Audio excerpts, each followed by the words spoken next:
परमात्मा के लिए तड़प रहे हैं। अब हम परमात्मा ने सबसे पहले शिक्षित किए और ऐसे इंस्ट्रूमेंट दे दिए, ये मनुष्य नहीं बना सकता, ये याद रख लेना। जो आज इंटरनेट सिस्टम, ये इलेक्ट्रॉनिक जो मीडिया चैनल बना दिए और ये चिप बनवा दी, ये मेमोरी कार्ड बनवा दिए, मोबाइल बनवा दिए, ये मनुष्य नहीं बना सकता, ये भूल जाना। ये कबीर भगवान ने दी बुद्धि से ये जीव कुछ कर रहा है, वो करवाता तो इन्हीं से।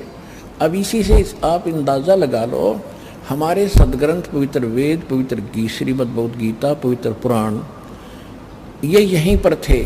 और हिंदू धर्म के जो माने जाने वाले ऋषि महर्षि सतयुग से लेकर आज तक इनको कंठस्थ भी याद कर रहे थे, इनको पढ़ भी रहे थे, पर ये समझ नहीं सके इसका रहस्य क्या है। तो उनकी बुद्धि जीव सत्र की थी। अरिबदास को परमात्मा ने बुद्धि दी, कबीर भगवान की दी बुद्धि से इस दास ने उन्हीं सदग्रंथों को निष्कर्ष निकाल के आपके रूबरू कर दिया।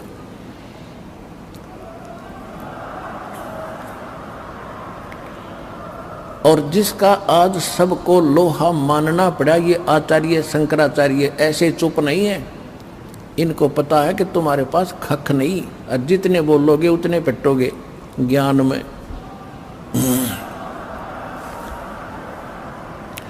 तो ये दास की बुद्धि नहीं, दास तो उन ऋषि महर्षियों की जूती भी नहीं है, नीचे की धूल भी नहीं है। मैं तो एक रोजी रोटी वाला व्यक्ति था, अपना नौकरी करता था, उसी के लिए उद्देश्य से पढ़े थे, अपनी सिंपल सी काम चला उसी शिक्षा ग्रहण की थी। और उस परमात्मा ने आज इस दास के माध्यम से वो गूढ़ रहस्य निकलवा दिए ग्रंथों के। जो ऋषि झक मार कर चले गए, सिर मार कर मर गए और तपस्या कर कर थक गए, उनको कुछ भी नहीं हासिल हुआ।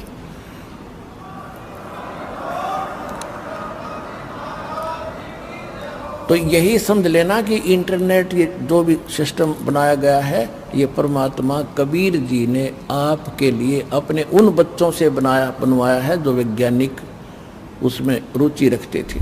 वो भी उसी के बच्चे हैं, उनको परमात्मा ने आपके लिए ये क्रिया करवाई। तो इसलिए पहले हम अशिक्षित थे, अब शिक्षित हो गए। शिक्षा एक बहुत बड़ा आपके ऊपर अभिशाप बना, क्योंकि हम मर्यादा भूल गए। माया माया की दौड़ शुरू होगी, इंसानियत खत्म होगी, आपस में प्यार रहा नहीं, व्यवहार ठीक रहा नहीं। तो ये सबसे कमजोरी आ गई समाज में, बहुत घटियापन आ गया हमारे अंदर। अब परमात्मा को मालूम था कि ये एक बार तो बात बिगड़ेगी, लेकिन जब ये ज्ञान समझ में आ जाएगा सुधार लेंगे इनको। अब ज्ञान समझ में आ गया, सुधरते जा रहे हो। सब ने रिश्वत छोड़ दी, बीड़ी छोड़ दी, शराब छोड़ दी, बुरा व्यवहार छोड़ दिया। अब तो हम लूट रहे हैं, किसी को लूट नहीं सकते। ऐसा ज्ञान आपको प्राप्त हुआ। तो इस ज्ञान के द्वारा बहुत जल्दी सुधर जाएंगे, बिगड़े हुओं को सुधार लेगा भगवान। लेकिन ये शिक्षा बिना आप भगवान को पहचान नहीं सकते थे, और जिस कारण से यह सारी कहानी बिगड़ी।